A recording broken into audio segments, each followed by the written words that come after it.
Yeah, I can talk. 1, 2, 3, you're at 5, 6. Some of them. Yeah. Oh, it's here. He's not here anymore.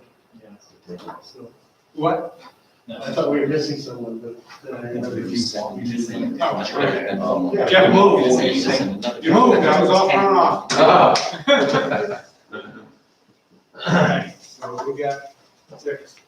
We got everybody that's gonna be here. Do we have a flag?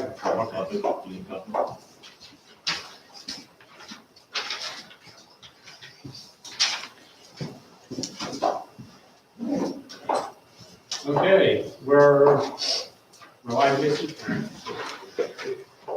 Okay, I'll call the meeting to order.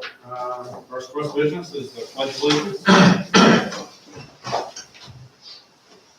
Pledge allegiance To the flag of the United States of America, and to the republic for which it stands, one nation, under God, indivisible, with liberty and justice for all.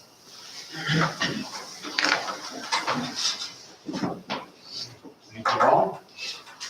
So where this is a special meeting, the only thing we have on our agenda is the MPA guidelines for moving forward with 2020 fall athletics. So, I'll take that. okay. Did you want to take off? I do. I think we sent you via email the guidelines that Jim received from the MPA. And there was an email also with that had some points on it. And I thought before I turn it over to Jim to do his presentation and talk to you about the different guidelines, that it would be important to just talk about some of these points that were in that email, because they're pretty important points for you to consider and think about as we go through this evening. And in that email, the first piece that's been a little bit confusing to some, and I know that Chad has had to deal with this. I've dealt with several emails. I'm sure some of you have dealt with emails as well. The first one is the bulleted point for clarification is prior to starting any school-based activity, each school must receive approval from their local governing board. Ultimately, the decision to sponsor these activities will be made at the local level. I think I need to clarify what that means. You're the local governing board, obviously. But what they're talking about when they say you must receive approval from the local governing board, what they're saying is approval of what they've sanctioned or haven't sanctioned. In other words, if they say field hockey can play, they can play with these guidelines. If you as a school district can assure the MPA, the MDOE, if you can assure them that you can meet these guidelines and do everything you can to keep your school population safe, then by all means, you have the right to say, yes, this is something we want to do. So that's an important point, because I don't think a lot of people understand that, or some people still don't. Because it's confusing. When they say it's at the local level, it's confusing as to what it is that you're sanctioning. So along that same piece, and I know this is a very difficult one because everybody wants students to have an opportunity to participate in whatever it is the sport or the activity is that is their favorite. And obviously there was very disappointing news with the whole idea of behind football. And that's the one I think that's been confusing to a lot of folks. The NPA will not sponsor tackle football or volleyball this fall. It's not even being sponsored. So it's off the table altogether. And because, and the reason for that, obviously, if you think about why we're in a global pandemic, and if you think about the things we're being asked to do, look at us in this room tonight.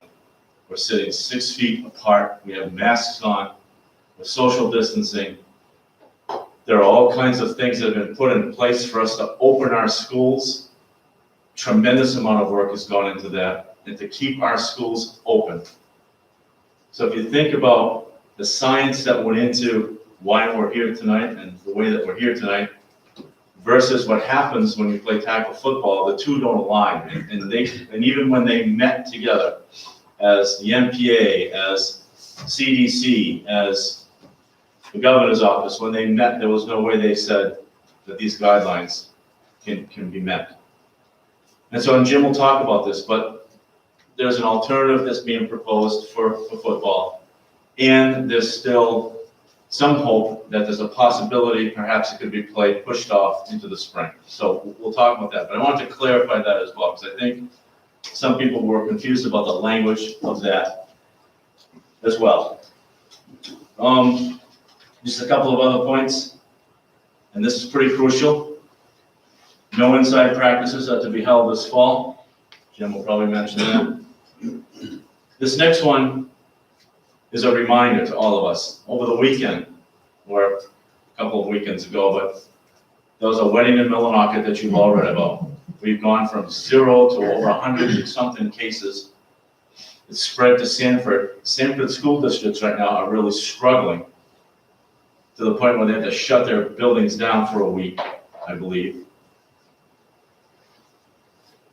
Their region went from green to yellow. And when you go to yellow, all sports stop. You don't have a choice. And so the reason I bring this to your attention is because the seriousness of this is much greater than we sometimes realize. Because things, knock on wood, are going outstanding here right now. I'm thrilled to death about the way schools have opened because of the work that's been done and the work that continues to be done. Absolutely thrilled, but I think all of you sitting around this table know the magnitude of effort that went into making this happen and take off smoothly. So keep all of these things in mind as we have our conversations tonight. Schools must follow the governor's executive order on gathering size limits, which is currently 100, it stays 100, and we'll talk about that tonight. So another point for us to keep in mind.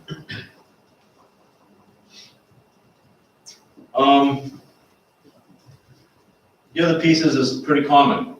All athletes, other than those involved in the games, coaches, officials, staff, spectators, must always wear a mask. This includes officials wearing masks. And sideline cheer has been identified as a moderate risk activity, may be offered as a fall activity outdoors only. So those are kind of some key pillars that you need to keep in mind as we have this conversation. So with that, Jim is prepared to talk about the guidelines as they pertain to the sports, answer questions that you would have about this fall. And I will say this, I think you're probably the first board, or one of the first boards in the entire region that's meeting tonight. Other boards are meeting Thursday, other boards meet next Monday. So all the boards are having conversations like we're having tonight. My email lit up today with superintendents from across this region saying, what are you doing about this? What are you thinking about that? Everybody's same thing. I don't know. We haven't thought about it yet. We haven't talked to our boards yet. So everybody is kind of in the same place that you are tonight, but you're the first one to go. Superintendents are meeting this Thursday in this region to have a conversation, but we'll have already met. So it's important for us to keep that in mind as well. Jim. Okay, before I start, I just want to tell a quick story. So Thursday we got word there'd be no football, no volleyball. So Friday morning, Coach Baldwin got all the football players together to tell them the news. Most of them knew the news, but he wanted to explain to them what the news meant. And I was there, it was a very difficult situation. 15, 16, 17, 18-year-old boys crying because they lost their football season. But the line really about football is it's been postponed to the spring. That's the MPA's line. They're planning on having football. We got a clarification on that today. But one student said something to Coach Baldwin that just ripped at my heart. He said, the only reason I go to school and get good grades is because I love playing sports. And I think about myself and many of us in this room, that was a big reason we all went to school. And that's why we're here today with this vote. And I know it's a difficult vote, but seeing those young men crying, it was tough to talk. And I certainly understand the decision that was made by the Maine Principals Association, the governor's office. But that's what we're dealing with is young people whose lives due to this pandemic have already been altered, and it was just tough to see. I do want to credit Coach Baldock on the record. He was awesome with these kids. He really took good care of these kids, and he, so just to show you that our coaches go way beyond just practice and winning games, it was good to see that in our community. I'll go through these slides. I won't spend much time on unless you have a question. If you have a question, jump in. All right, so what we're looking at, what we could play this fall would be junior high boys and girls soccer, junior high boys and girls cross country, and field hockey. That would be our junior high sports. For the high school, we'd be looking at boys and girls soccer, boys and girls cross country, field hockey, and cheering. You're probably thinking cheering, there's no football. What I've asked my cheering coach to do is have them cheer for some soccer games and field hockey games. I feel, and Mr. Bell feels the same way, that it's important that these young people who are cheering feel like they have some ownership to be involved. And that's what we want to be. And I told the coach and the cheerleaders, it's going to be different, but it might be a good different. It won't be a Saturday afternoon at the football game, but it'll be different. And I think this gives some growth in that. So that's what we're looking at in sports right now. To play sports, we're going to continue to follow the CDC and MPA guidelines. All of our coaches have taken the COVID-19 course on the NFHS website. Plus, anybody who works in the school district has taken the COVID one that we use for our own training. So these coaches have all really been prepped on what COVID-19 means and what they need to do to keep this forward. We, as Peter will probably pass out, or he did pass out, we are going to have create an assumption of risk form that parents are going to need to sign for the child to participate. And again, that will we already have a consent form. This is more directed at COVID-19. Anybody have any questions to now? Has this been vetted by Drummond and Woodson? Yes, so this is the point. This is vetted this is a piece that the MPA put out for us, and it was another school district that had this one. Now, since it's all moved really quickly, Earl, I haven't had a chance to vet that by Drummond Woodson, but Steve Daly from the Maine School Management Association, this is the individual that I spoke with, and what he said to me about this piece is that this is an acknowledgement of risk, an acknowledgement of risk. It still doesn't totally exempt a school district. Just to talk about some of the guidelines. Well, the biggest guideline is the mask and the spacing. The mask are going to be worn by all athletes when they're on the sideline. The coaches are going to all wear a mask. Now, as far as spacing goes, you got to remember, if you vote to allow athletics tomorrow, coaches are going to start prepping for games, which means we'll start doing things where they're not going to use spacing. Athletes are going to get close to each other in a game situation. But we will enforce, when a coach is speaking, they will be 6 feet apart with masks on. The first thing we do when they get to a practice or game is they're sanitizing their hands. All coaches have sanitizer. First thing to do is sanitize their hand. At the end of practice, they're sanitizing any equipment that's used, whether it be a cone, a ball, anything that's been mutually used. But you do have to understand the spacing for things like soccer and football. There's going to be drills that they're going to do in the scrimmage that they will not be spaced. Now, in phase 4, we enforce the spacing. Now, obviously, it's tough to keep 16, 17, 18-year-olds away from each other. So, again, I've asked my coaches to continue to do this. Starting, if you approve athletics, tomorrow I will randomly go to practices. I am going to ask the assistant coaches, because I think coaches are too busy instructing, to be the one to watch the spacing during the times they should be spaced. So I don't think it's fair for the coach. Every coach and assistant coach, I'm going to ask them to be prepared that if they see kids getting too close. Now, I've asked Park and Rec to give me extra benches for all the fields. I will put X's on the benches, then have 6 feet in between X's all down the benches so they'll be spaced.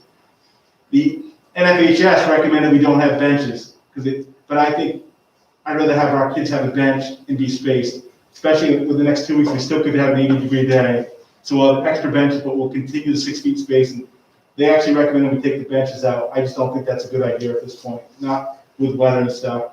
Most kids don't sit, but I think there should be an option to sit. We'll make sure they space. Any questions about those 2 items? Not about that. Can I go back to Sure. the waiver? Is there an expectation that it will be vetted by Drummond and Woodson and there will be language in there exempting the school? We can send it to Drummond and Woodson and see if they can come up with language for us. I don't think anything's gonna be 100% anyway, I mean, because it basically, it's just the fact of life, you 100%, can't be 100% sure of anything. Good. Locker rooms will be, the use of locker rooms will be limited. Right now, if we have kids who need to use the locker rooms, we're limited to 4 people at a time to go in with masks. We're really encouraging kids not to use the locker rooms, but there's some kids who live like in Bassboro and they can't go home and change between school and practice, so they need a locker room. So that's what we've asked the kids to do. They've been pretty good about it. You know, we've had to say, you know, make sure you put your mask on and stuff, but again, this is new behavior for these young people learning, and they're picking up off the top of athletics. They've been great in school, and so I think the athletics is just going to follow that. They're really, these young people have been awesome. 24 people to a bus.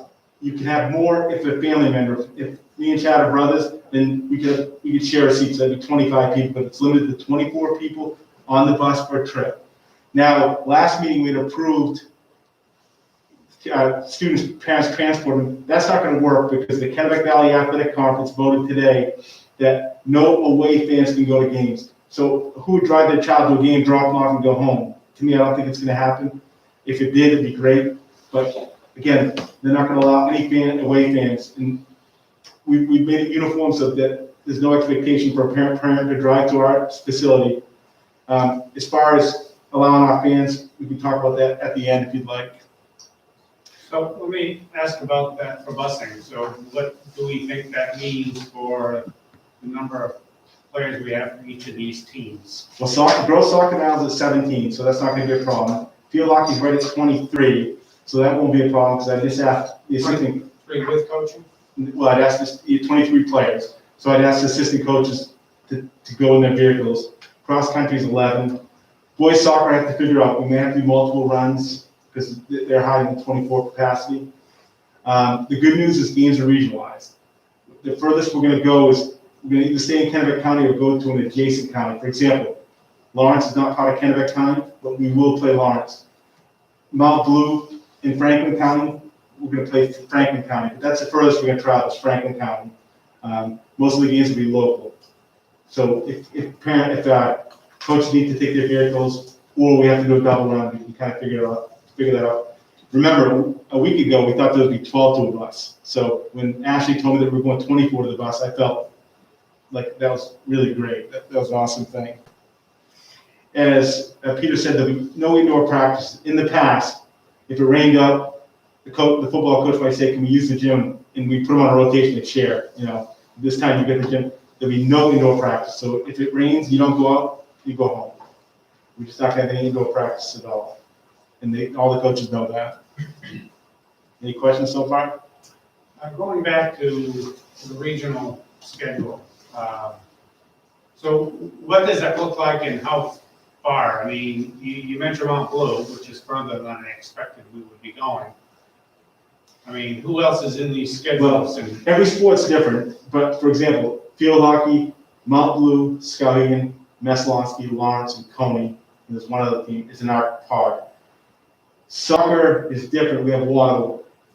In some sports, people didn't match up. For example, Waterville didn't want to play in that field hockey pod because they didn't feel like they were competitive enough to play in that pod. So they opted to play in a pod that was more in the Augusta area. The Mount Blue is a little bit of a stretch, but I think it was to accommodate Mount Blue because I think Mount Blue would have trouble finding opponents locally. Sure. But for the most part, we're looking at, except for Mount Blue, we're looking at under 25 miles. Mount Blue is 37 miles away, correct? 37? Less than that. Brilliant. So we're not going much beyond 45 minutes. Yeah. So soccer, we're not going to Lincoln Academy. We're not. No. Remember this, except for golf and in cross country, there's no playoffs. You're not playing for anything this year. You're playing your regular season. That's the end of it, except for golf and in cross country. They'll sponsor state championships, but not in any other sports. So what does the cross country schedule look like? I know They're still going to do a local schedule. We're going to Waterville twice. We're going to Skowhegan once and Lawrence. That's their 4 meetings. So they're not going to travel far either. But because it's the lowest risk level, they can go beyond counties and stuff. So they can sponsor a state championship. whereas the other sports risk factor is too high and they can't. But again, regular season, we're gonna be real local. It'll be nice as far as that goes. The next slide I just kind of mentioned, today the Kennebec Valley Athletic Conference voted to not allow away fans at games. Now we have to decide, I don't know if it's your decision or the administration, but what are we gonna do locally? Some schools aren't gonna allow any fans because they don't wanna pick who's gonna go to a game. Some may give 2 tickets to each kid on the team. It's all gonna be based on this. If we play soccer against, let's say Waterloo, we have 30 boys, we have 22 boys, 3 officials, 4 ball boys, ball runners, 2 athletic administration, it's 100 minus that number that you can let in. So it's not as easy as just saying all parents can come to the game. And as you know, this will be challenging to police because there's areas on our campus where people technically aren't at the venue, but they really are at the venue. For example, field field, you can walk on that path, stop against the fence. You're not in the venue, but I feel we'd have to police that. Because again, if we have 60 people on that fence, that's not what DHS is looking for either. So at some point, somewhere, we have to decide how we're gonna let fans, or are we gonna let fans in? Now, we are gonna stream every game. So every game will be streamed this year. So, you know, if we only allow 2 parents in or we don't allow anybody in, everybody will have access to the games. Yeah? On the streaming, is that being handled by the coaching staff? The coaching staff's been asked to find somebody who will stream the games for them. We bought some iPads and data packages on. We're gonna just mute them and show the games. We're gonna commentate it. We're gonna mute them so you don't hear people on the sideline. There won't be many people, but so the games will be streamed. And that person streaming is one of the ones. They count as a person there, yeah. So, you know, and basically another question that parents say, will we be able to do a booster shack? No, because we're gonna sell those. I mean, nobody at the game. Now, as you can imagine, there's already been parents who are upset by this, and I get it. But the goal for everybody was to get these kids to play. And that there's gonna be some heartache, but what we're trying to do is get these kids active and get them to play. So, you know, we'll definitely stream the games. That's what we're gonna try to do for these parents, and we can do it. We gotta figure out cross country, because we can show the start, we can show the finish, but there's gonna be blank stuff there for 20 minutes, but we'll figure that out too. GoPro. The first sport that we can talk about is cross country. We're not hosting a meet this year, which is probably good. But all courses have to be 6 feet wide at every point of the meet. They cannot cross back by themselves. You can't have people running towards each other. Some of the courses in the past, you kind of run at each other and come back. They're no longer going to allow that. You will wear a mask right after the start line, and before the gun's blown, they can take off the mask, asking the athletes to do a disposable mask. When the gun goes off, they ask the kids to throw them down and stop running. So they'll have masks on. Then, when they're done, they're going to ask the athletes not to fall to the ground, not to stay in the chute. You're going to tell them to get out of the chute, and they're going to be expected to have a mask there ready for them. I don't know how they can do that with a coach or what, but there'll be very little time they won't have a mask on. Meets are going to be a lot smaller this year, except for the regional and state. So that's kind of how that looks. Are they doing staggered starts? No, that was something they had talked about, and they're not, at this point, they're not going to do a staggered start. So they're going to Still do- try to distance as much as possible on the start line, but Yeah. every team's up there. Yeah, they're going to try to keep meets under 30, 30 runners. Like my first meet, I think we'll have 11. I think Waterloo's it's going to be 14, and there was a 13 sky, I think it has 9. So they really regionalized them, trying to keep the meet small. So some meets will be 2 teams. Are they separating them by sex? Yes. Yep. And so no question about cross country. Soccer, all coaches and players on the sideline must wear a mask. It's not optional. They will be wearing masks on the sidelines. As I told you, we're gonna have extra benches put in there. We'll put X's where they can sit, and we'll have tape on lines where they can't sit. We'll keep them distance. Some changes in the game. They get no slide tackling within 6 feet of somebody. Okay, so that means that there is slide tackling, You gotta be on the side, it's not in the middle of the field. but you're still gonna bring somebody down potentially right on top of you. Yeah. But now one area they made a big rule changes in the box and penalty kicks. They're only allowed 5 people per team in it. If you can remember what the box looks like, everybody trying to head the ball and everybody kind of coming into each other. So those are the 2 big rule changes right there. Without a wall. There's no walls this year. But the keeper is counted as one of the 5 on the defense? I don't. That's 5 plus the keeper. I think it's 5 plus keepers right there, yeah. Field hockey, again, all players and coaches must wear a mask. They're gonna add time to the court, in between quarters, so players can go find their water, drink their water, put their bottles back. They're gonna have designated places for water bottles, so kids know where their water bottles are at all time. 6-foot distance on the sidelines and during timeouts. Everybody during timeouts, even the players in the field, will come over and they'll put their mask on before they receive instruction from the coaches. So they're not gonna come off and get in the huddle and be breathing on people. They're gonna be expected to get the mask. That's why they're adding a couple minutes to the quarters and timeouts. And only 1 player can check in at a time. In the past, we've been allowed to 3, 4, 5 people in there. And that's basically it. If you want to get any specifics about anything. Yeah, I have one statement that doesn't affect this school, but I was really perplexed how volleyball isn't a safe sport if the teams don't even play on the same side. The thing, and then they sanitize the ball and the players' hands before and after the game. it's because it's indoors.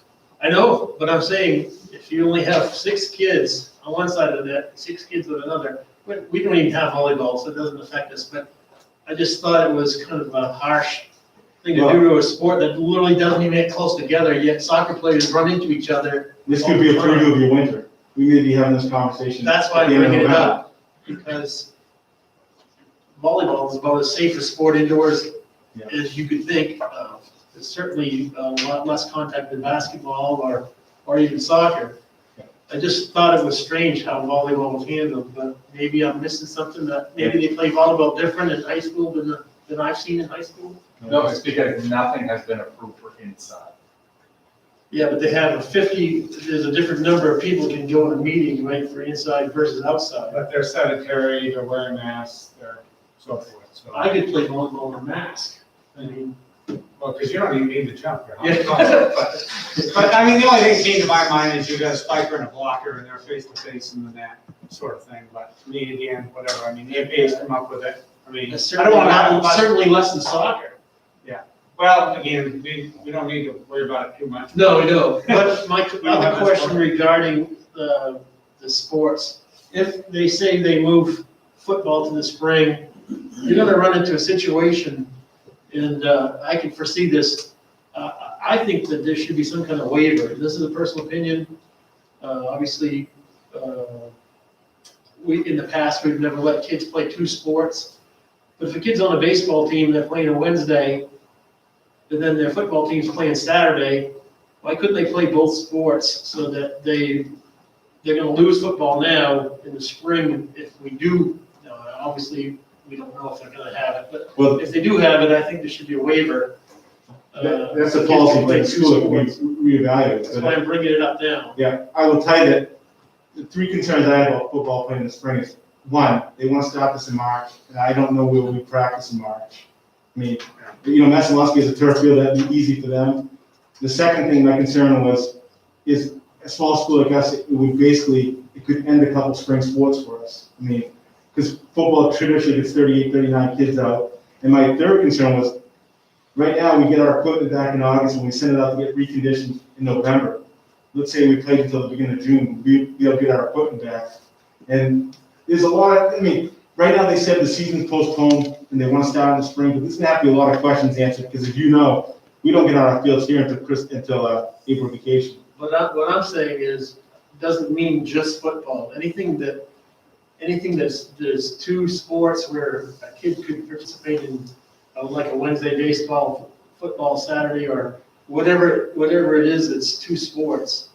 I'm just saying that this seems like a perfect year to have a waiver and let them play multiple Am I sports. correct, this policy was brought, when you were here? This policy was brought, has been brought forward before, in denial, I believe, right? So, My Yes, question is, This is a unique time. how would we handle practices? With Yeah. coaches saying, okay, if you want to be on the team, if you want to play, you have to be at practice. Are Well, you gonna ask coaches, please, are you gonna ask coaches to stagger the practices and then expect the student to keep up a GPA that will allow them to play sports while attending both practices? It would be. They're students before they're athletes. There's a, right, but there's a certain, first of all, they have to get the grades to play any sport, so that's taken care of. And secondly, I'm not saying that they have to participate in everything, but they're gonna lose a whole season of a sport. I know at least one kid who was a really good baseball player, was also one of the key players in the football team. He's gonna have to make a decision that just isn't fair.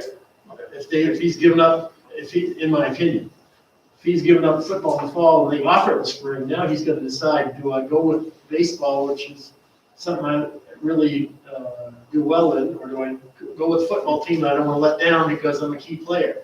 Before we go too far down this road, we're a long ways to wait to spring. Well, I know, but it's time. I mean, I'm At least sure- get the ball rolling on Yeah, talking about I mean, it. I would suggest any of the concerns that you think they ought to consider. I think you could email Jim on some of these things. I mean, we haven't got to winter sports yet. Yes, That's another whole hurdle. I think that's gonna be. I'm sure they're starting on winter sports probably next week to start thinking through that process, quite honestly, because, so we're not running up against the season like we are now, would be my hope and my guess. But anyway, I mean, granted, there's a lot of issues regarding moving some of these sports to the springs where they're stepping on top of other traditional spring sports, the logistics of field space, and so on and so forth. I mean, you don't always even have a turf field in March if we get 4 feet of snow.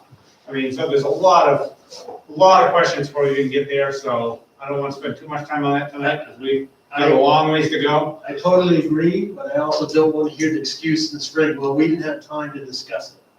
Yeah. You know, because if we bring it up now, and we're discussing it now, those are something that we can be working on between now and then. And while we don't have to know all the details now, at least we should be thinking of different ways to do what we can to get these kids participating in things when they're able to. I won't spend much time on it, but the schools there do have policy for dual sports. A student has to pick their primary sport, which is the one they go to practice every day, but they're allowed to go to the other sport. And I'll give you an example. Kid plays soccer, but on Friday nights he kicks for the football team. Or a kid plays baseball, but he goes to the track meet. But the primary sport's one he cannot miss. Right. So that's not, we don't have to do that now, but that's traditionally how that's worked. But again, it was brought to this board back 5 or 6 years ago, and it was denied. Has nothing to do with No, you're right. COVID then. No. So it's totally different. So that's my point that I'm trying to make is that. Well, we as a board will get to make that decision if we decide there's going to be sports moved to the spring that wouldn't otherwise be there, so. But anyway, we'll cover that. Thank you for bringing that up. Laura, We are still in phase 4.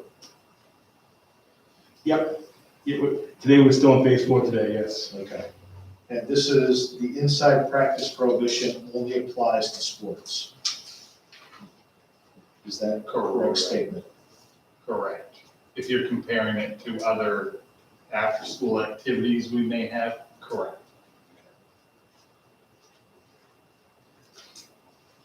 so some of the questions I had regarding this, I mean, if we're,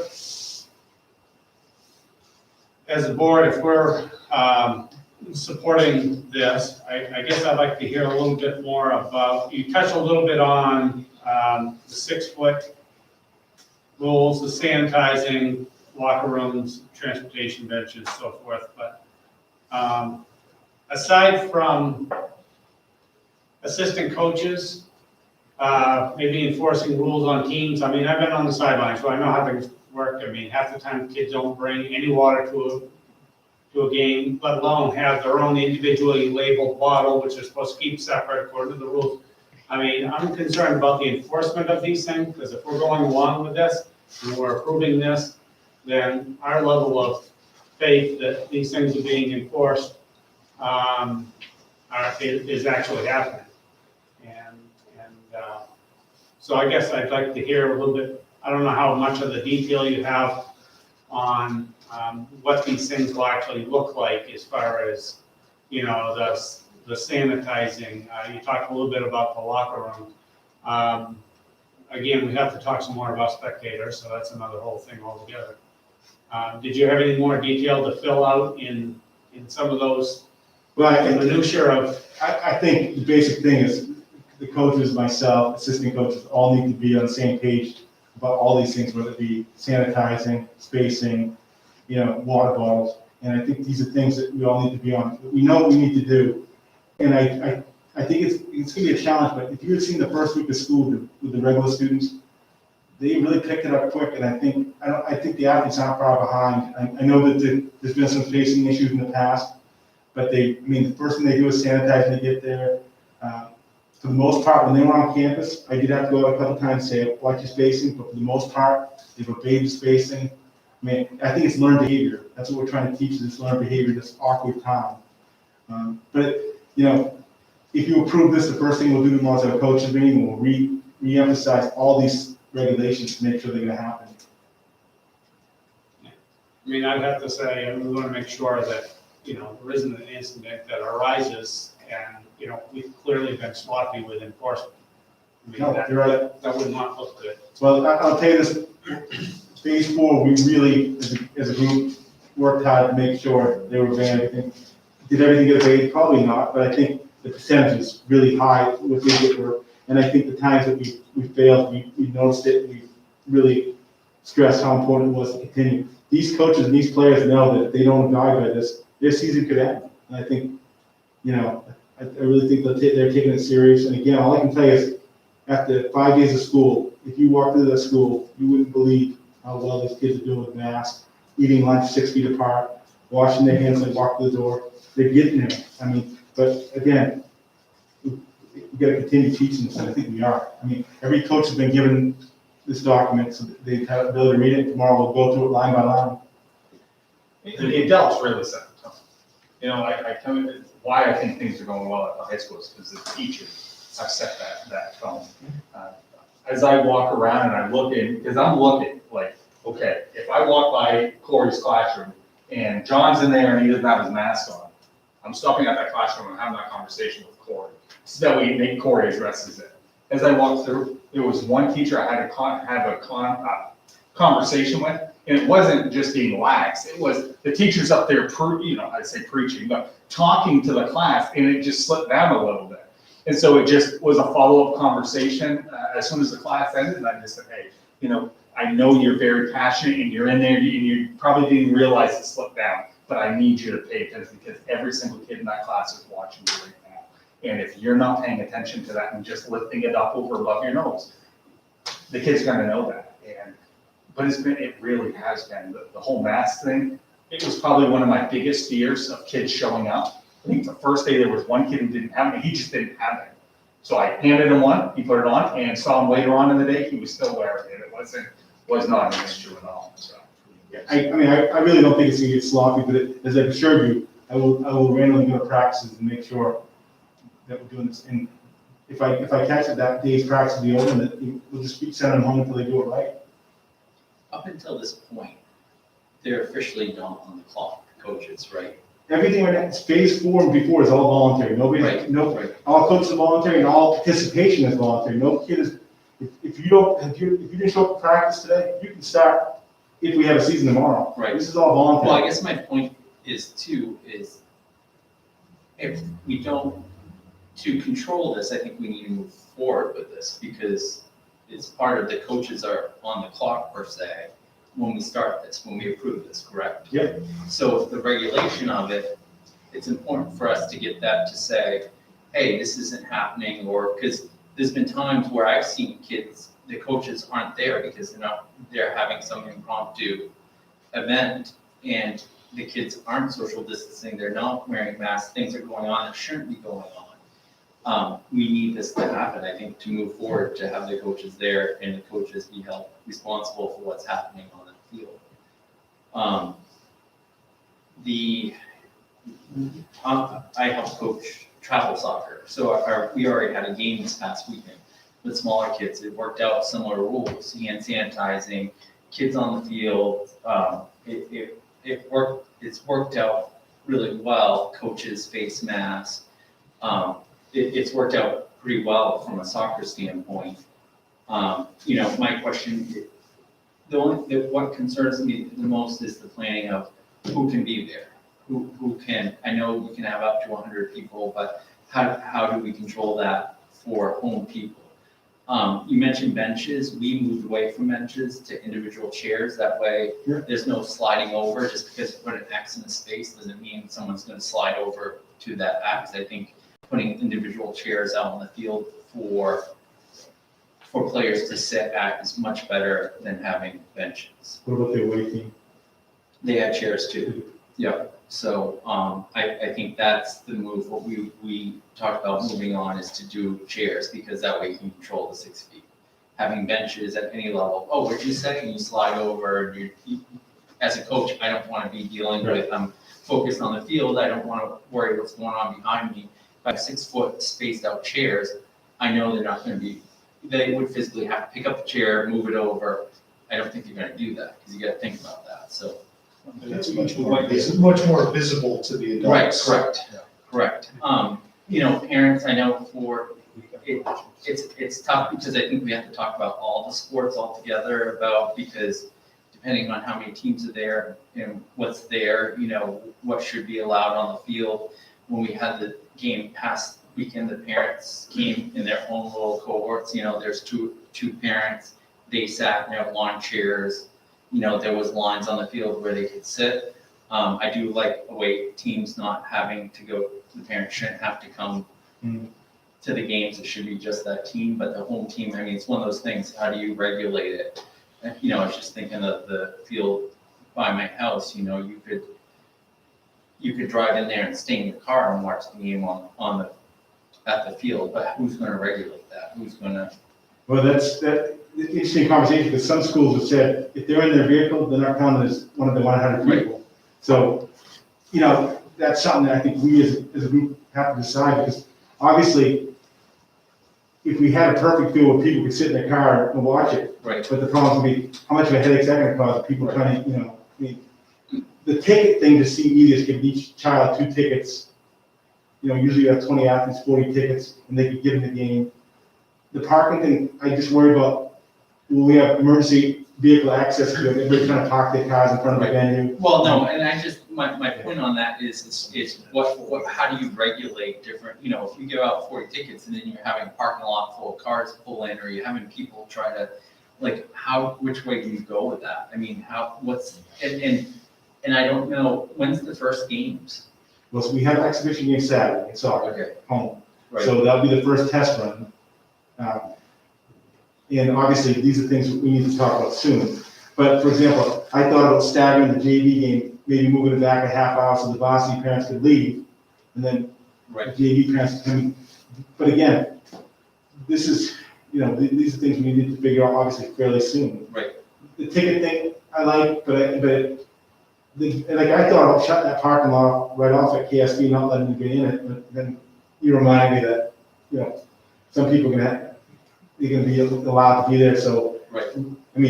As one person at a game, typically at a game, I'm gonna be running around. Now, that feels a lot easier than the field hockey field, where I entrance at 3 different directions, and there's one in me, but we can figure this out. Right. So it's really interesting. I'm sorry. Well, I was just saying, you're leading into a lot of complexity when you're trying to regulate. Yeah, I was the first to say to the KBC, I was hoping we had a policy no fans at all, because. Right. And the argument from a few schools was, well, we have a venue, we can do it. I guess Gardner's gonna put all this sport in the football field because they can park around it. I was looking for the easy way out, saying no fans, and then I could say, Right. ooh, and I didn't get that for an answer. And, that would have been the easiest for me, but we can make that decision locally if that's something you feel more comfortable with. To me, it's something I want. I feel badly for the parents, but at least I don't have to see another one-on-one. I gotta go home. Or Betty, I'm coming to this game, I don't care, call the cops on me, which I would do. Yes. Corey, if there's anything I've found out in the past 6 months, is no matter what you come up with, there's 79 other complexities that bring you down. Right. Do we have any funds, COVID funds to possibly pay for an extra person to assist Jim in policing this in a way that would be just an extra body to walk around and say, okay, put some cones up, there's no more cars allowed in at this point, or just, I'm just saying, someone to help him for the game situations. What, Like you pay ball boys, so I'm just picturing someone getting a small stipend, like people that pay tickets at the basketball game are getting paid. Why couldn't we have? well, is there any interest of this group in not having spectators? Is that something you think is not reasonable? I mean, I think what you're basically doing by saying no spectators, you're kind of putting the kibosh to some kid that might have only decided to play 1 year of sports this year, never play again, and now his family can never see him play sports, or her. well, we've got spectators to one game, the senior recognition game, which we'll do the first game of the year. We'd allow each athlete who's a senior, have 2 parents come in. It's not perfect, but if our goal is to have these kids play sports for their mental health and stuff, we're not gonna probably get everything we want. And that means, ideally, I'd love to have. Of course you're not. Yeah, so that's why Why not we're maximize what you yeah, can do? that's why we're streaming the game. We're trying to make the best of that We situation. took a situation with graduation Made it great. and made it great, and that was like people in cars. That's a good example of what could be done. I mean, I think that's, So here's something that you can do. You only have one game before your next school board meeting. You meet again next Monday. You can take some time, give Jim some time this week to talk to other ADs, other schools, find out what's going on, what people are doing. Like I said, you're one of the first boards that's meeting on this, so you don't really know what others are doing. There's a lot of talk around, and maybe there's a creative idea that you come up with that would work. Sounds like even if you said, Jim, first game this Saturday, we're only gonna allow senior, we're gonna do the first senior. At least it gives an option for some senior parents, and if that's what you decide to go with for the rest of the year, then you've already decided. Well, we're not gonna, this is an exhibition, each team is an Exhibition. exhibition. So we're not gonna do the senior recognition at an exhibition game, we'll do it at a real game. But Saturday, I guess what I would do at this point, I mean, But here's where I'm going, Jim. You don't have to make a decision. Yeah. You need to think about Saturday. But the worst thing that we can do is a bad choice based on poor information, shoddy analysis, peer pressure, manipulation, hustle. We don't want to make decisions because of that.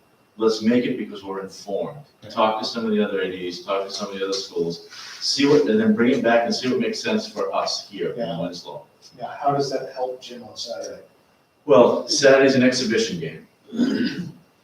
Well, let me ask this question before you go too far down the road. We've already, no away spectators, KVAC already made that decision, right? Mhm. And I think that is wise. If everybody does the same thing, then, of course, you wanna watch a kid, you go to a home game and, they've got the same issue. They can't come to the away game, you can't go to theirs.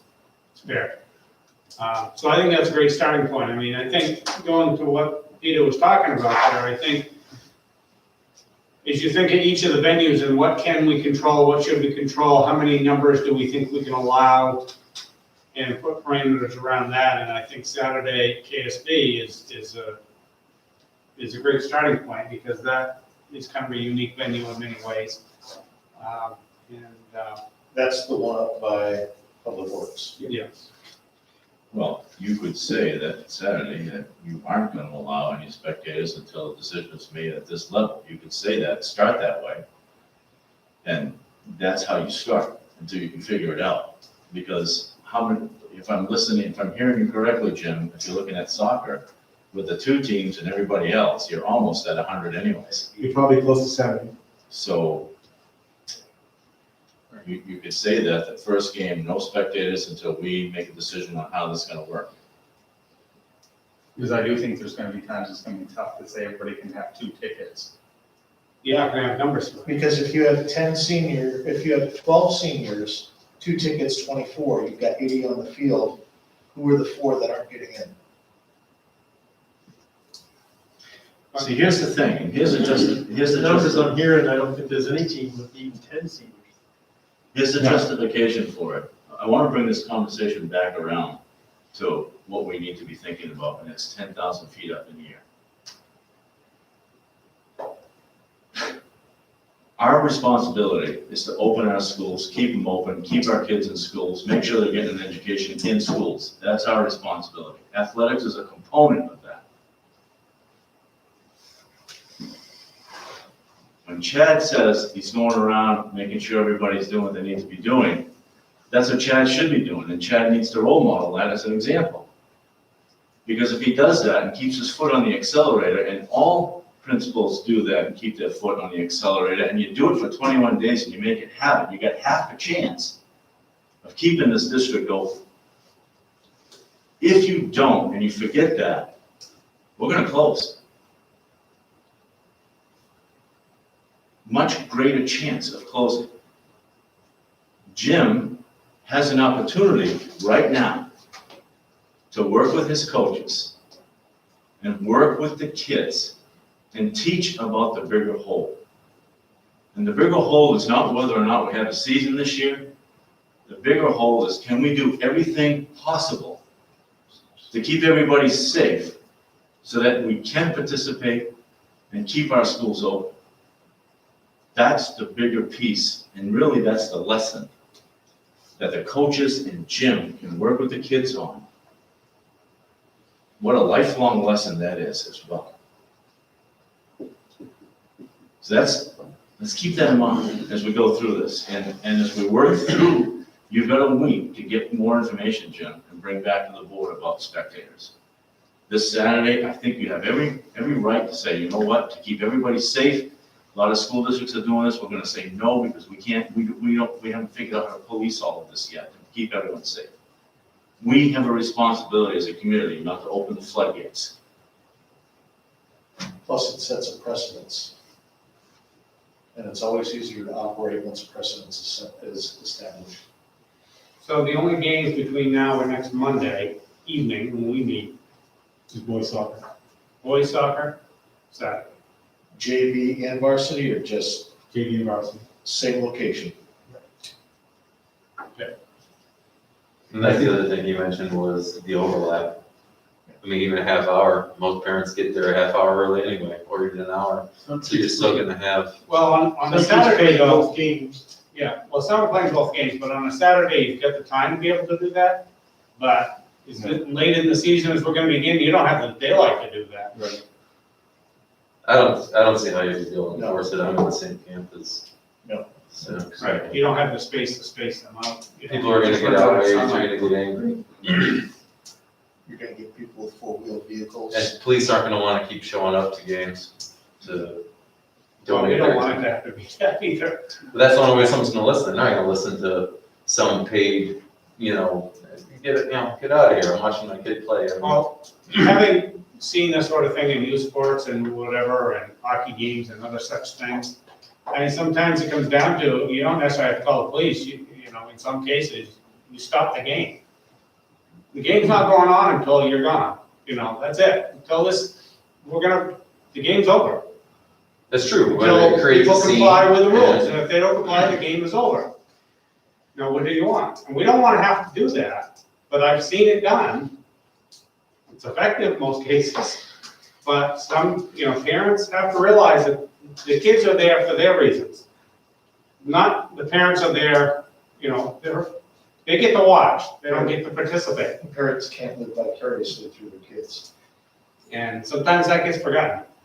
And so, The only other thing is to reach out to the parents and explain why this first exhibition game is gonna be the way it is. We're still working on trying to figure out how to do this safely, equitably, so that people have an opportunity.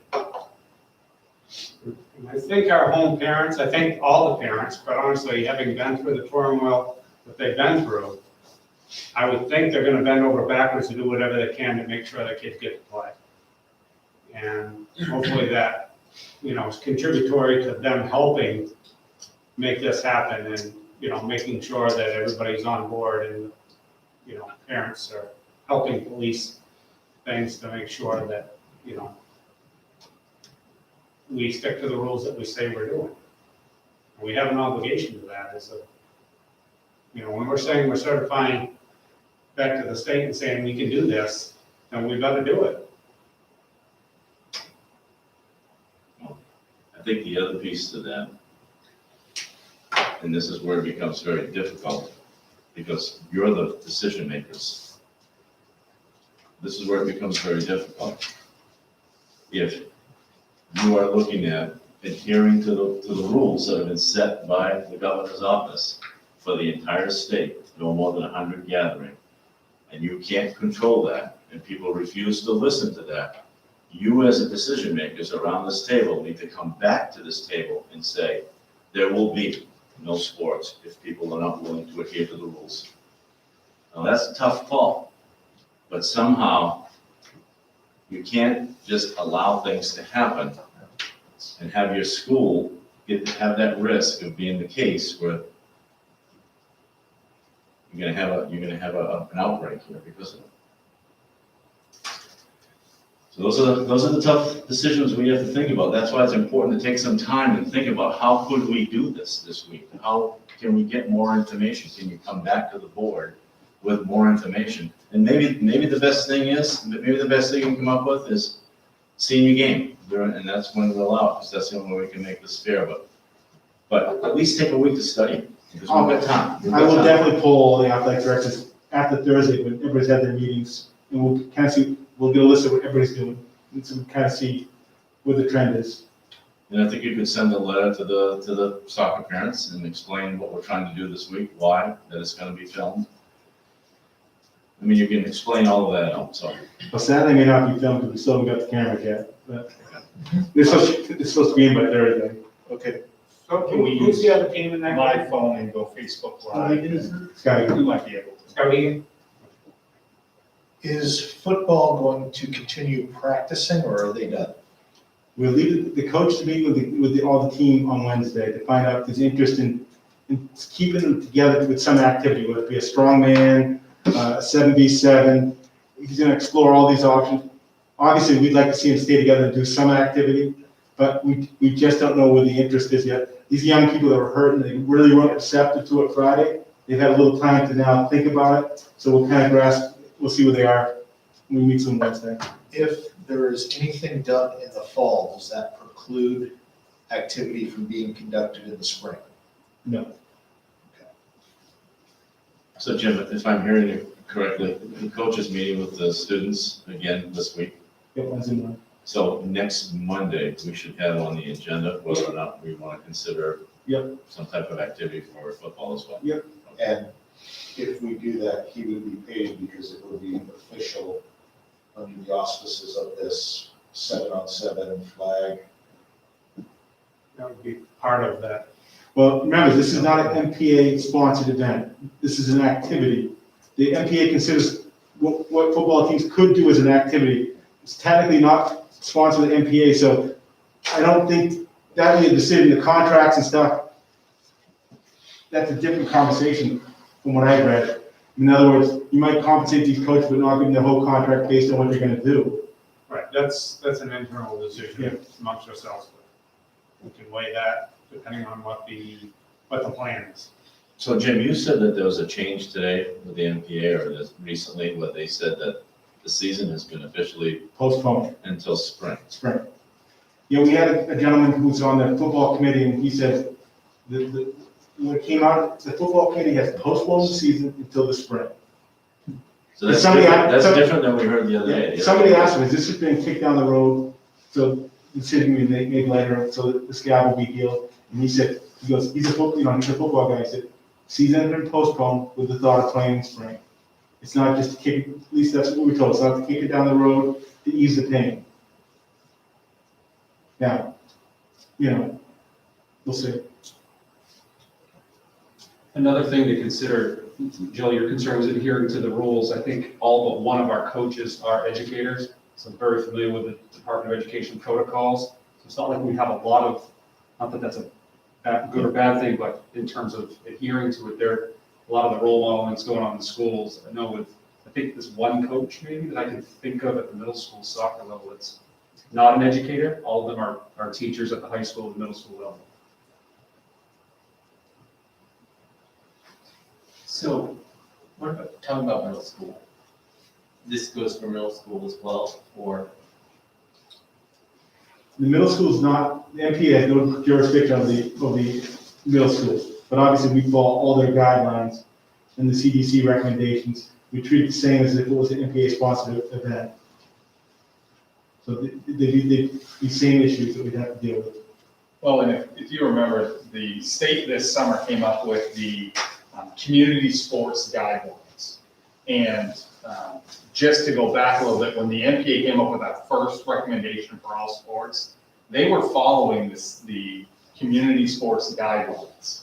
Those community sports guidelines changed last Thursday, the same day that everybody came up with the MPA, Maine School Boards Association, CDC, Governor's Office, everybody came up with those guidelines. Those were released at the same time.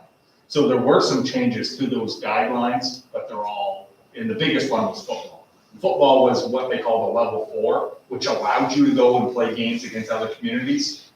On Thursday, that changed for everybody, including youth sports, where you were no longer allowed to go to different communities to play. You could still play 7v7 flag football was a level 3, which allows you to go to neighboring communities and play those types of things. So middle school would fall under that same category, I guess is where I was I think going. it's Two communities. Middle school is 5 and 6, or 7 and 8, because JV is under MPA. 6, 7, and 8. No, 7 and 8 does not fall under. Right, that's middle school. That's That's middle considered middle school correct. for sports. 6, Right. Junior high.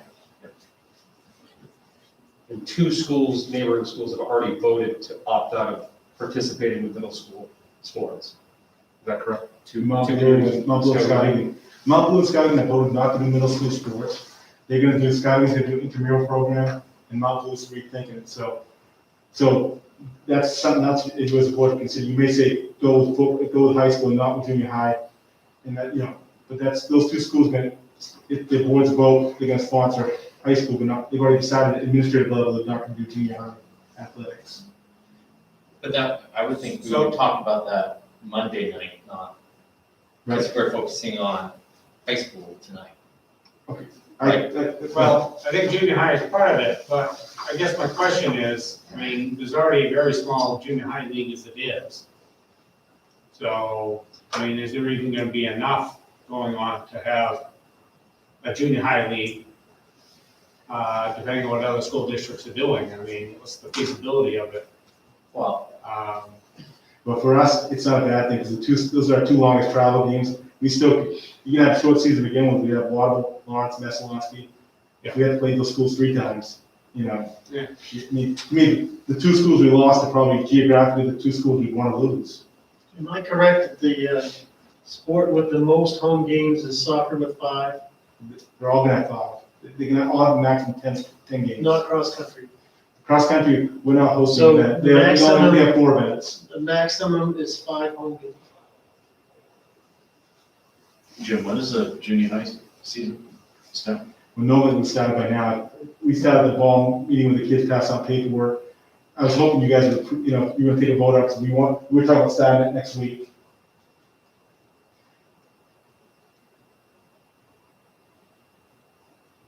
What's the reasoning behind allowing high school, not junior high? Is it age, is it ability for them to follow the rules, is it? I think for those 2 schools, they just felt that they could do an intramural program, that they get the same benefit out of it. You said Mount Blue and Scouting. because they're bigger schools, they probably have the numbers to maybe 2 teams. do that. So they're trying to keep the exposure down from traveling, because it's still fun. Yeah. Well, the other factor is geographically, like in Mount Blue, there's 2 cohorts, so to get kids to practice every day, there's kids that travel 45 minutes yeah. to get to school. Same as Scouting Scouting. is very similar. We're very fortunate. We can get our kids probably here for practice. But that will be challenging for our middle school kids to come back on their remote day, get here. We have kids who have a hard time getting here, so that'll be a factor. That's true, because I would struggle to get my son here. well, because I didn't even think about junior high at this meeting tonight. That's why I was kind of, all of a sudden I was like, oh, Yeah, I mean, I was hoping to be a vote on, because right now, if we started next week, we'd have to do another week at least a week of practice before you can start playing games. I mean, you're talking, we're all, today's the 14th, well, you're looking right. you're right up against, you only have so much sunlight left and it does get cold. So I guess in regards to moving forward, is there an inclination to separate junior high from this as a separate decision? I mean, I'm assuming also you go forward with any of these sports, if the numbers aren't there to justify doing anything, you're gonna pull the plug on it anyway. I mean, if, for example, you can't put together a junior high soccer team because with kids here every other day, and then they can't get transported here for practice, you only got 5 kids at practice. If you can't put together a season, then, I assume you pull the plug on something you don't see as viable. Yeah, absolutely. It doesn't change my decision either way. If we combine the two, to me, it's, The unless you same- guys have concerns with a 6th grader versus a junior, or a 7th grader and a junior, I just think the dynamics are a little bit, not that I'm saying no to it, I think there's more to think about with junior high, like getting kids back and forth. At least high school, it seems easier, like kids have licenses, they have siblings, You mean for practices? For Because games will be practices. buses. Logistically, it's. an easier thing. logistically, it's a different animal. But if parents can do it, let's let them do it. That's all I'm going for. Right, Well, the risk is right, very similar, the rewards are similar. but if other teams are looking at doing Some kids- intramural type deal, then we should consider that as well. Some of the kids in the junior highs, when they form their want to stay in school because they play sports, if we take away that now, they might not even want to be in school when they're in high school. But I'm not saying take it away, I'm just saying. I'm just saying, that's one of the things that I'm Right, weighing right. as a decision for this.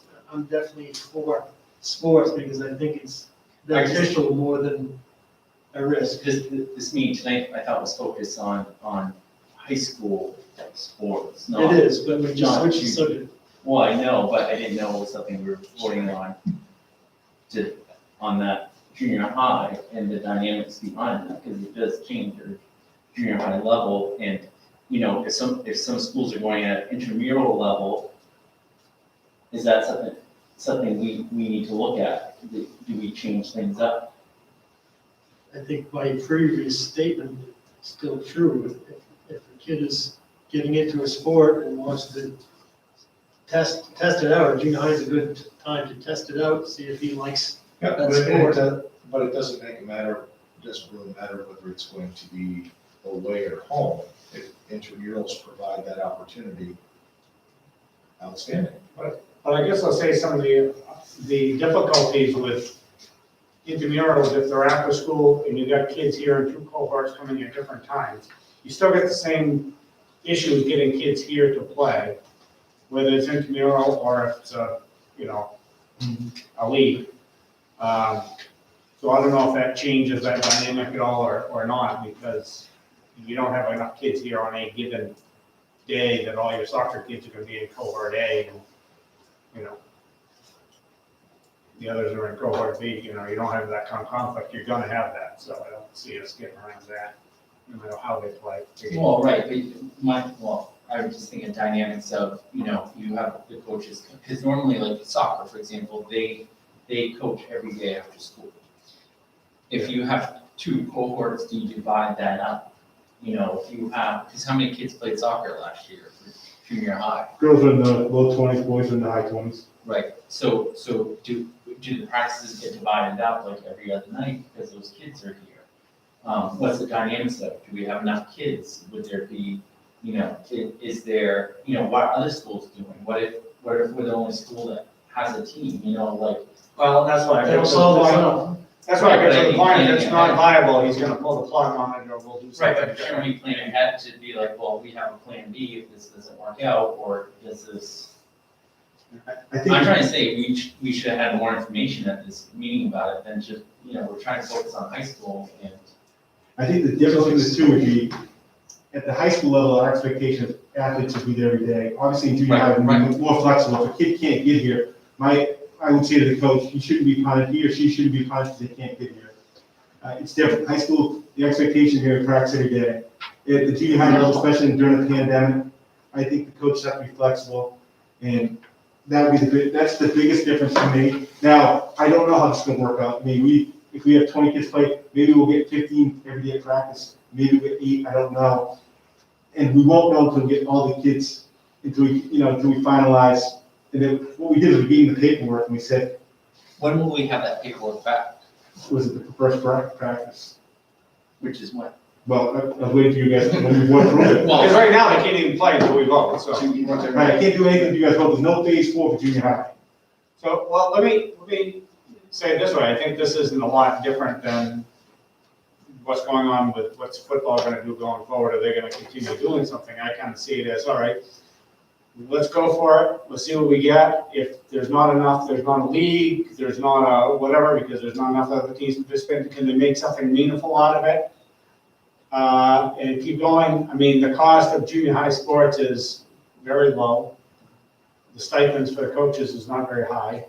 So I don't think it's a big investment. I think the value for the dollars, yeah, if we can make something viable out of it, whether it's playing other schools or internally, whatever you can make work out of it, I think makes sense, we ought to do. So I think No, and I totally agree that, I just, like you said, that you probably won't know what it's gonna look like for a week or two. Right, well, I think if we've learned anything in the last 6 months, we know how to pivot now. right. So if we get the. One skill. So, say the first week we find that we just can't get kids at practice and we can't do this, then we'll pull the plug on it, and then Jason and I will sit down, we'll try to find the best way to keep kids active.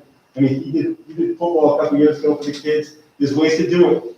Now, I think, even if you do it, you're gonna have a hard time getting kids to, you're still gonna be dealing with a small cohort, because, like today I spoke to the 8th graders, there wasn't any, what do we have, about 40 kids, 8th grade that I spoke to today, because the other 40 come tomorrow, so this very well could be a problem. We won't know until we try it, and if we have to, we'll pivot. That's all I think we have to be. Doesn't flexible. matter what we do, because even if the kids that are serious about their sport, all summer long, they played CMU soccer, AU basketball, they have places to play.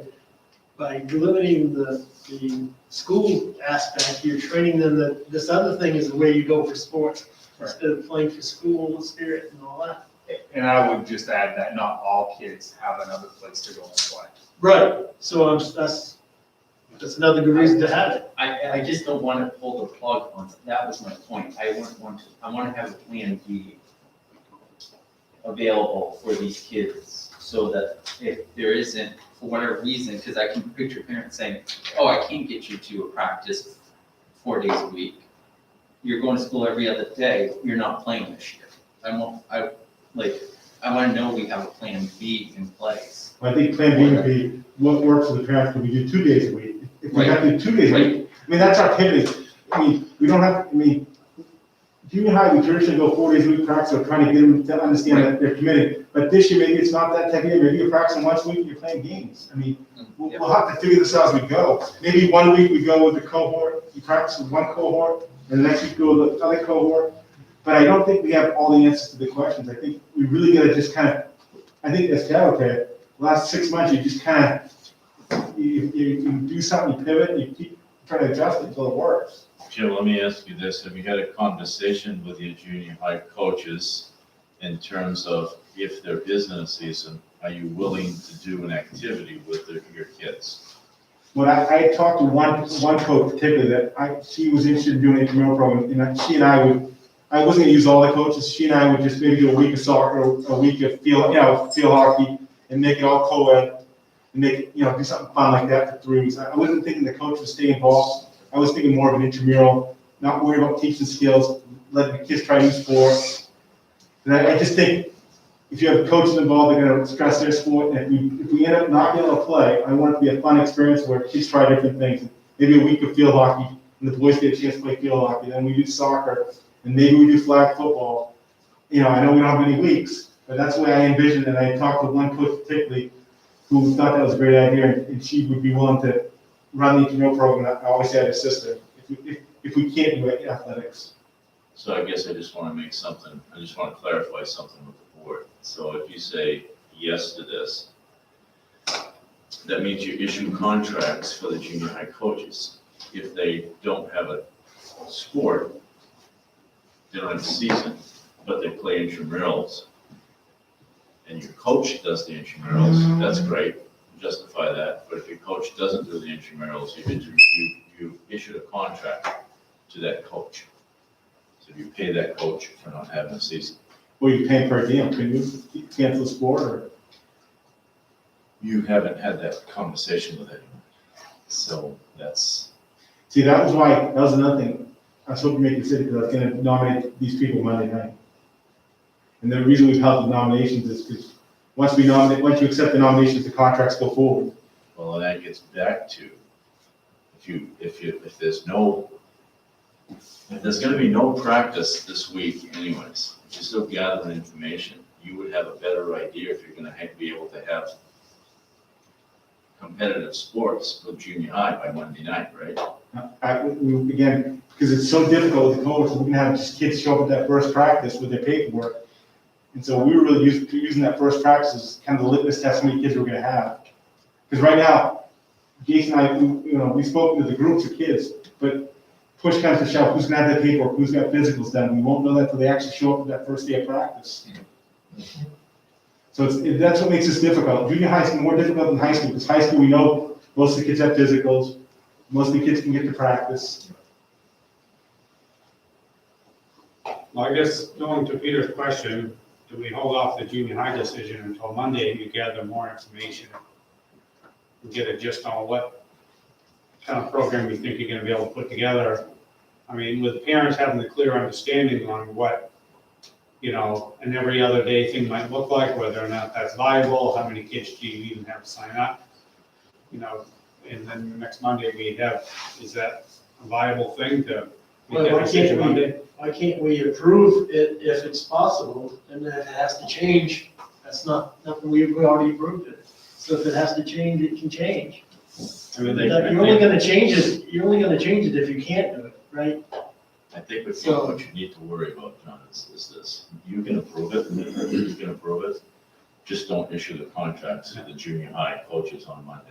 Right. Until next We month. can withhold the nominations. And then if we have, let the coaches know that if we've got enough, we've got a team, we'll issue contracts the next month. So, but that's the way to do it without getting into a legal bind with people.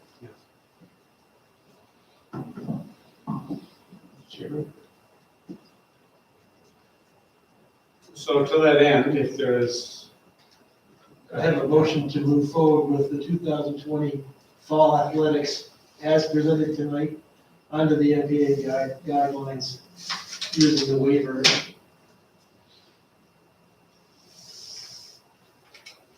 is there a second? Okay. We have a second. Okay, is there any other discussion? Everybody good with that motion as is? Say it again, John, please. Move forward with the 2020 fall athletics as he presented in his presentation under the NPA guidelines, including the waiver, liability waiver that has been presented.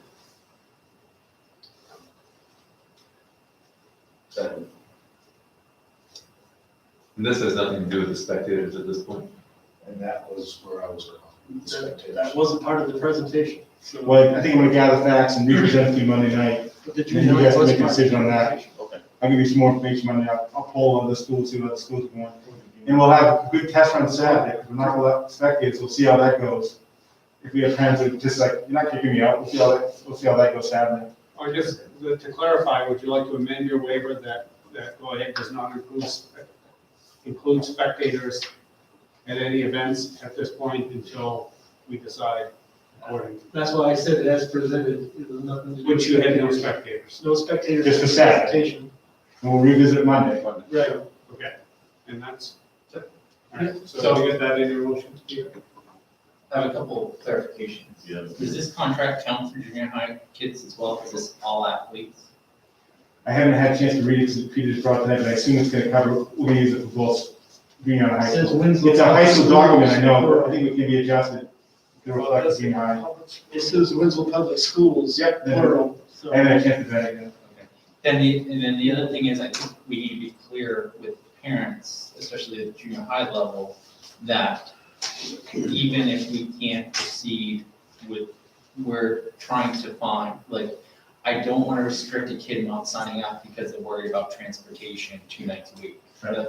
That's my concern, that, you know, some parents may say, well, I can't get you there 2 days a week, so you're not gonna play. I'm trying to keep the athletes in the system, not away from playing. So I just think something, a follow-up needs to go out with the junior high parents saying, we are, you know, there will be alternatives, you know, we're looking at cohorts, we're looking at all of this.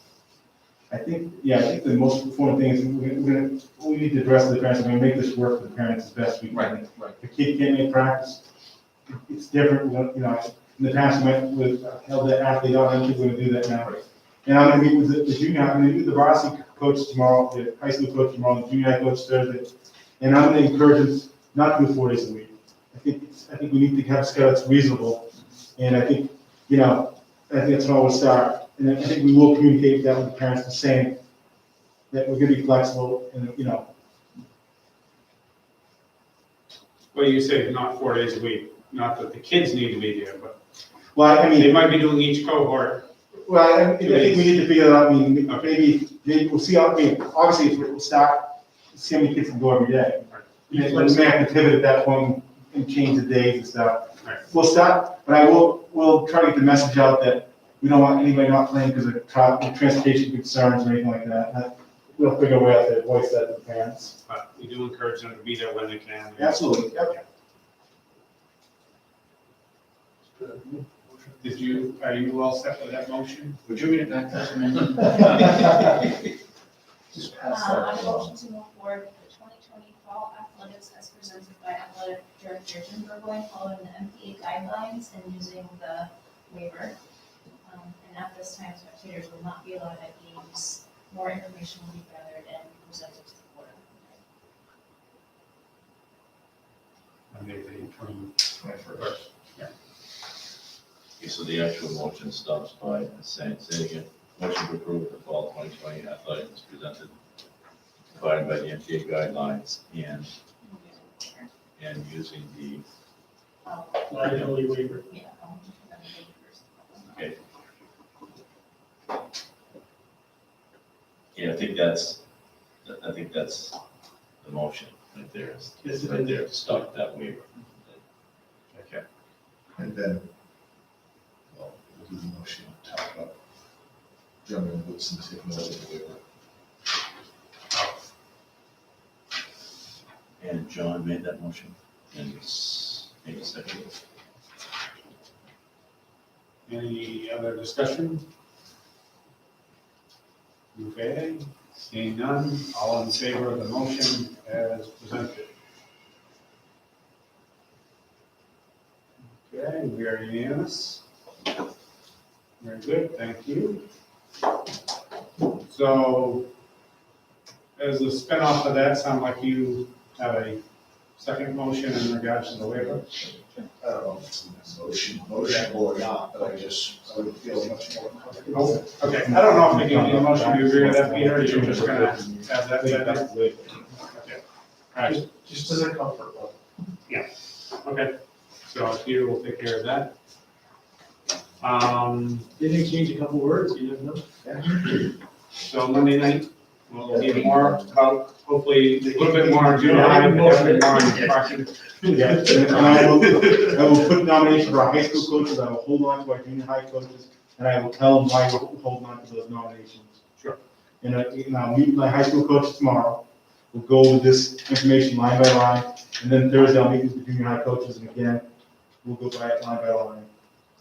And I wouldn't be surprised if we have another special meeting between September and October 1, the way things are going.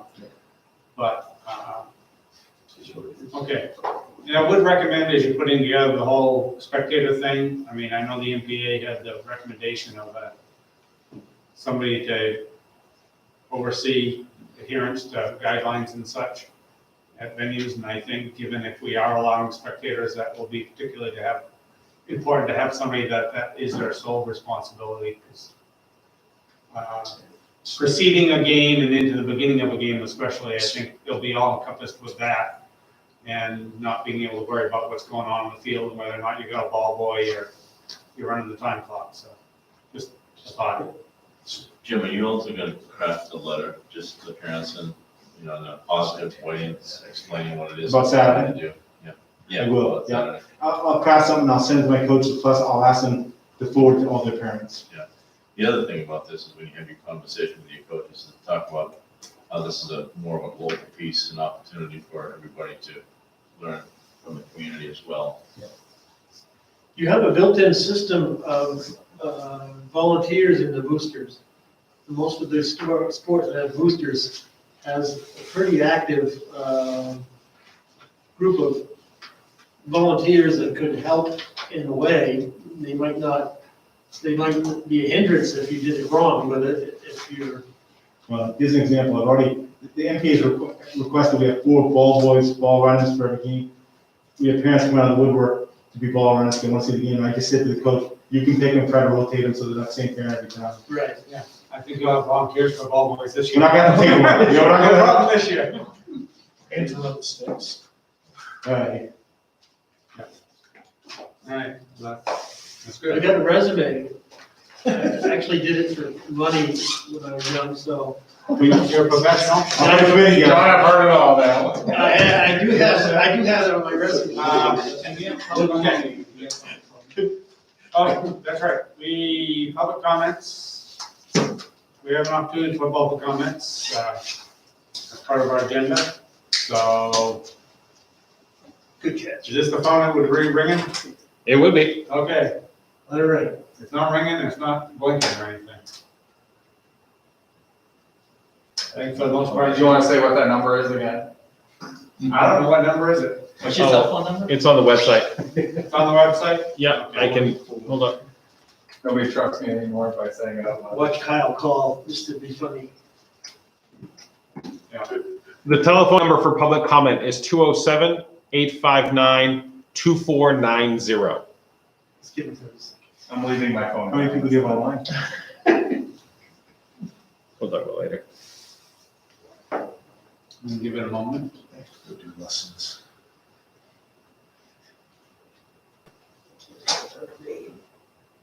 Oh, hands. Amy.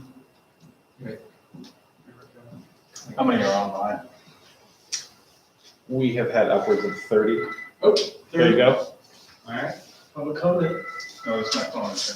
Now, how do you know how to answer? well, I can answer it. Speakerphone, Speakerphone. speakerphone. That's fine.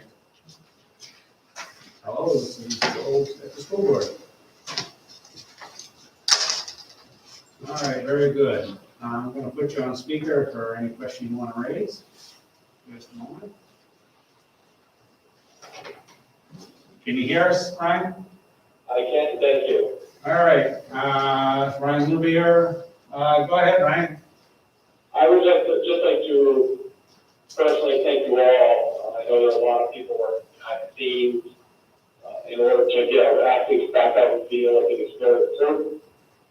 Thank you all for your support tonight, for your vote. And I think there is a way we can work together to make this all happen. I'm happy to talk with Jim and assist any way that we can. Along with our boosters, as John mentioned, I think we can do this safely, and we can do it together. Awesome, Thank thank you. Thank you, Ryan. Appreciate that, Ryan. I'm sure the boosters, given what you've listened to and such, you know what some of the concerns are, and I'm sure you'll have some good input for Jim to help resolve some of those issues. Yeah, for sure. Thank you again, everyone. Thank you. Thanks, Ryan. Thank you. So give everyone more time too. Because someone else might have tried. Hey, Peter, can you send me a hard copy of that consent? Second call doesn't go automatically through. All right, oh, We know each other. it all works. All right, We should wait because we might get another we're gonna call. see another call. I emailed them back. They sent us the Maybe some music.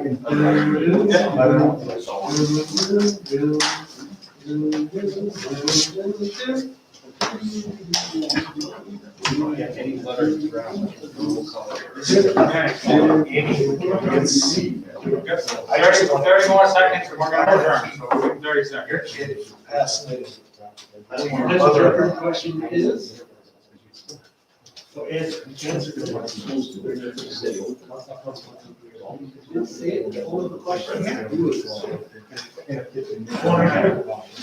Clock is ticking. Got 10 seconds left. Somebody should have been going on. All right, so, please count it down. All right, so, having no other public comments, Motion to adjourn. we have a motion to adjourn. Do we have a second? On the second. No discussion, I assume? All right, all in favor of adjournment? It is unanimous. Thank you very much, everybody. We'll see you on Monday. Thank you, Jim. Thank you. Good job, Liam. Monday back. Yeah.